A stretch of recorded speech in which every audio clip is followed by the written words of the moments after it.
మేము రాజీనామా ఎందుకు చేయాల్సి వస్తుంది? 4 ఏళ్ళు ఈ సభలో ఉండి పిట్టర్చినా మమ్మల్ని ఎవరు పట్టించుకోలే.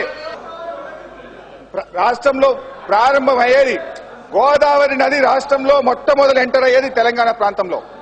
ఇవాళ గోదావరి నది గాని బొగ్గు గాని తెలంగాణలో ఉన్నాయి.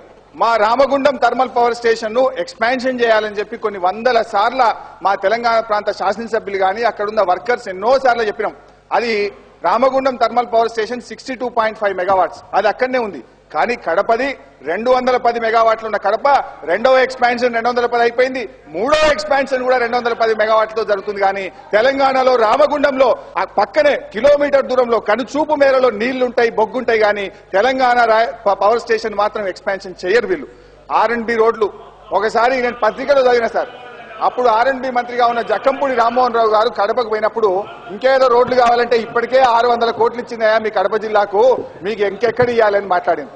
ఒక్క పులివెందుల నియోజకవర్గంలో 200 కోట్ల రూపాయలతోని రోడ్లు వేసుకున్నారు అధ్యక్ష. ఇది ప్రాంతీయ తత్వం కాకపోతే ఏంది? ఈ ముఖ్యమంత్రి రాజశేఖర రెడ్డి పెద్ద ప్రాంతీయవాది, ఈయనే పెద్ద ప్రాంతీయ తత్వం గలటువంటి వాడు. ఇవాళ మమ్మల్ని ప్రాంతీయవాదులు అనే మీకు లేదు అధ్యక్ష అని చెప్పి నేను మనవి చేస్తా ఉన్నాను. ఇవాళ మీరు రాష్ట్రానికి కాదు ముఖ్యమంత్రి, కడప జిల్లాకో రాయలసీమ ప్రాంతానికో ఒక ఆంధ్ర ప్రాంతానికి ముఖ్యమంత్రిలాగా వ్యవహరిస్తున్నారు తప్ప తెలంగాణ ప్రజల్ని సమానంగా చూడడానికి ఇంతకంటే ఎక్కువ ఉదాహరణలు ఏం కావాలి అధ్యక్ష? ఇవాళ 4 లైన్ రోడ్లు అధ్యక్ష, 4 లైన్ రోడ్లు ఒకసారి కడప నుంచి పులివెందుల పోవడానికి 2 గంటలు పడుతుందట. పేపర్లో చదివాను అధ్యక్ష. నేను 45 నిమిషాల్లో పోవాలన్నా రోడ్ ఎట్లేస్తావో ఏ అని చెప్పిందట ఏఎన్సీ గారికి. 4 లైన్ రోడ్డు అంటే with divider, 4 line road with లైట్లు కడపకు నుంచి పులివెందులకే కాదు, పులివెందుల నుంచి IIIT ఇడుపులపాయ దాకా కూడా 4 లైన్ రోడ్లు వేసింది అధ్యక్ష. ఇవాళ తెలంగాణ జిల్లాలకు కూడా 4 లైన్ రోడ్ లేవు. కానీ వీళ్ళ ఇడుపులపాయలకు, వీళ్ళ గెస్ట్ హౌస్లకు, వీళ్ళ ఎస్టేట్లకు మాత్రం 4 లైన్ రోడ్ వేసుకుంటా ఉన్నారు అధ్యక్ష. ఇది వివక్ష కాకపోతే ఏమైంది అధ్యక్ష? పోతిరెడ్డిపాడు ప్రాజెక్ట్ ఏంది అధ్యక్ష? తెలంగాణ ప్రజలకు అన్యాయం జరుగుతుందని చెప్పి పాపం చనిపోయిన PJR గారు ఎన్నో సార్లు చెప్పిండ్రు. మా తెలంగాణను బొందబెట్టేటువంటి పోతిరెడ్డి ప్రాజెక్టును ఇవాళ పోలీస్ పహారాలో దేశంలో ప్రపంచంలో ఎక్కడ జరగదు పోలీసు వాళ్ళని పెట్టి ఇవాళ ప్రాజెక్టులు కట్టుకొని నీళ్లు మళ్లించుకుపోతా ఉంటే మా తెలంగాణ మంత్రులు మాట్లాడే పరిస్థితులు లేరు. ఇది మా తెలంగాణ ప్రజల దురదృష్టం అధ్యక్ష. ఇంకా వీళ్ళ గురించి చెప్పాలంటే ఏది వదిలిపెట్టలే అధ్యక్ష. క్రాప్ ఇన్సూరెన్స్ లో కూడా కడప జిల్లాకు అనంతపూర్ జిల్లాకే న్యాయం చేసిన తప్ప తెలంగాణ ప్రజలకు చేయలే అధ్యక్ష. తెలంగాణలో రాళ్ల వానబడ్డ క్రాప్ ఇన్సూరెన్స్ రాదు, తెలంగాణలో నష్టం జరిగినా రాదు. కానీ ఒక్క మొత్తం రాష్ట్రానికి 500 కోట్లు వస్తే కడపకు అనంతపూర్ 2 జిల్లాలకు 200 కోట్లు పెట్టుకున్నారు. ఇది వివక్ష కాకపోతే దీన్ని ఏమంటారు అధ్యక్ష? ఇట్లా చెప్పుకుంటూ పోతే చివరికి పాలు అధ్యక్ష, పాలు తెలంగాణ పాలకు తక్కువ రేటు, ఆంధ్ర పాలకు ఎక్కువ రేటు. కొనేది మాత్రం డైరీ డెవలప్మెంట్ కార్పొరేషనే. ఎట్లా ఉందంటే అధ్యక్ష, డైరీ డెవలప్మెంట్ కార్పొరేషన్ ద్వారా ఆంధ్ర ప్రాంతంలో 10% ఫ్యాట్ ఉండేటువంటి లీటర్ పాలకు 24 రూపాయల 30 పైసలు ఇస్తే, అదే పాలు తెలంగాణలో 10% ఫ్యాట్ ఉండే తెలంగాణ పాలకు 22 రూపాయల 30 పైసలు, 2 రూపాయలు తక్కువ. అంటే తెలంగాణ పాలు కూడా పనికొస్తలేవు సార్ మీకు? అంటే మమ్మల్ని ఎండ్లో వదిలిపెట్టారు. గేదె పాలంతే, ఆవు పాలంతే, అంటే పాలల్లో కూడా మాకు తెలంగాణకు అన్యాయమే. ఇట్లా ఎన్ని రకాల వివక్ష అని చెప్పుకోవాలి అధ్యక్ష. ఇవాళ HUDA Hyderabad urban development authority కింద కొన్ని ల్యాండ్స్ ఉంటాయి అధ్యక్ష. దాని యాక్ట్ రూల్స్ బుక్ ఏం చెప్తుందంటే హుడా ద్వారా వచ్చేటువంటి ఆదాయాన్ని హుడా పరిసర ప్రాంతాల్లో దాన్ని అభివృద్ధి చేయాలని చెప్తారు అధ్యక్ష. కానీ వీళ్ళు ఏం చేస్తున్నారంటే హుడా ద్వారా వచ్చినటువంటి భూముల అమ్మకాన్ని రాష్ట్ర ప్రభుత్వం డబ్బులు తీసుకొని ఆ పైసలు తీసుకుపోయి ఆంధ్ర ప్రాంతంలో ఖర్చు పెడుతున్నారు. కానీ హుడా ఏం చేస్తుంది తెలుసా అధ్యక్ష? హుడా వాళ్ళు వేసుకునే ఔటర్ రింగ్ రోడ్కో రేడియల్ రోడ్స్ కో పైసలు లేకపోతే హుడానేమో అప్పులు తెచ్చుకోపోంటున్నారు. అంటే మీ లెక్కలతో సహా చెప్తా. హుడా నుంచి 2005-06 సంవత్సరంలో రాష్ట్ర ప్రభుత్వం 334 కోట్లు తీసుకుంది. 2006-07లో 600 కోట్లు తీసుకుంది. 2007-08లో 2200 కోట్లు తీసుకుంది. అంటే ఇప్పుడు హుడా నుంచి 3134 కోట్ల రూపాయల డబ్బును హుడా యాక్ట్ కు విరుద్ధంగా, అంటే తెలంగాణ భూములు అమ్మితే వచ్చినటువంటి డబ్బు, తెలంగాణ ప్రాంతంలో ఖర్చు పెట్టాల్సిన డబ్బును రాష్ట్ర ప్రభుత్వం తీసుకుపోయి ఆంధ్ర ప్రాంతంలో ఖర్చు పెట్టింది. హుడా వాళ్ళనేమో నువ్వు అప్పులు తీసుకుంటుంది. అంటే తెలంగాణ ప్రజల మీద అప్పులు మిగులుస్తా ఉన్నారు, భారం మిగులుస్తా ఉన్నారు, తెలంగాణ భూములు మాత్రం అమ్ముకుంటా ఉన్నారు. ఒక్క హుడానే కాదు సార్, ఏపీఐసి ద్వారా గానీ ఈ మొత్తం తెలంగాణ భూములన్నీ కూడా అమ్మే ప్రయత్నం చేస్తా ఉన్నారు. ఇలా ముస్లిం మైనార్టీలు, క్రిస్టియన్ సోదరులు హైదరాబాద్ లో బొంద పెట్టుకోవడానికి మాకు జాగలేదయా, కొంత జాగీయమంటే కూడా ఇస్తలేరు. కానీ భూములు అమ్ముకోవడానికి మాత్రం వీళ్ళకి చేతులు వస్తా ఉన్నాయి అధ్యక్ష. తెలంగాణ ప్రజల అవసరాలకు వీళ్ళకి చేతులు వస్తలేవు. ఇవాళ తెలంగాణ ప్రాంతాన్ని అభివృద్ధి చేస్తామని చెప్తున్నారు. మేము ఒక్కటి అడుగుతా ఉన్నాం అధ్యక్ష, మేము అడుగుతున్నది న్యాయంగా అడుగుతున్నాం. ఇవాళ ఆదాయం కూడా తెలంగాణ నుంచి ఎక్కువ వస్తున్నది.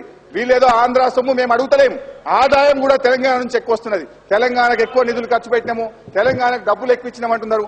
నేను రైట్ టు ఇన్ఫర్మేషన్ కింద మన ఫైనాన్స్ డిపార్ట్మెంట్ నుంచి తీసుకున్నటువంటి లెక్కలు ఒక 4-5 డిపార్ట్మెంట్లు ప్రధానంగా ఎక్కువ ఆదాయం వచ్చే శాఖలు మీ ద్వారా నేను ఒకసారి మీ ద్వారా సభకు మొత్తం రాష్ట్రానికి వినిపించదలుచుకున్న అధ్యక్ష.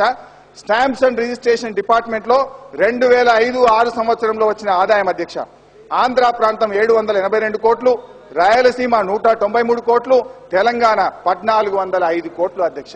ఇట్లా ఏ డిపార్ట్మెంట్ తీసుకున్నా, ఏ రంగం తీసుకున్నా ఆదాయం మాది, ఖర్చు మాత్రం ఆంధ్రాలో పెట్టుకుంటారు. ఖర్చు పెట్టేది ఆంధ్ర వాళ్ళు, ఖర్చు పెట్టుకునేది ఆంధ్ర ప్రాంతంలో.